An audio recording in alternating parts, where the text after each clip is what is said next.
ایک اور سوال کرتا جی ہاں. ہوں. اسلام میں ریپسٹ کی کیا سزا ہے؟ اسلام میں لفظ ریپ کے مضمون کے تابع کوئی معین سزا نہیں.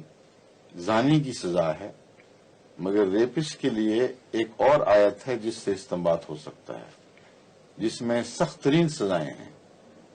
اس کا قتل بھی ہے، اس کو ڈسمیمبر کرنا بھی ہے، اس کو ملک سے نکال دینا بھی ہے، کیونکہ وہ عموماً بغاوت کرنے والے لوگ ہیں جو فساد کو آخر تک پہنچا دینے والے لوگ ہیں.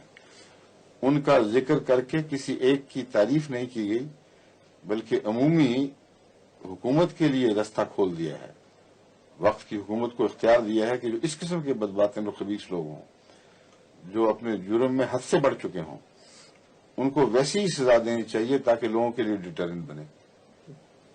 اس لیے ریپسٹ کی سزا ان حالات کے اوپر ہوگی. بعض ریپسٹ محض ایک ریپسٹ ہوتے ہیں زانی کی قسم کے، بعض ہیں جن کے اندر نہایت وحشیانہ مظالم کی جذبہ پایا جاتا ہے. وہ قتل بھی کرتے ہیں، میم بھی کر جاتے ہیں، چھوٹے بچوں کو اپنے ظلم کا نشانہ بناتے ہیں، پھر قتل کر دیتے ہیں.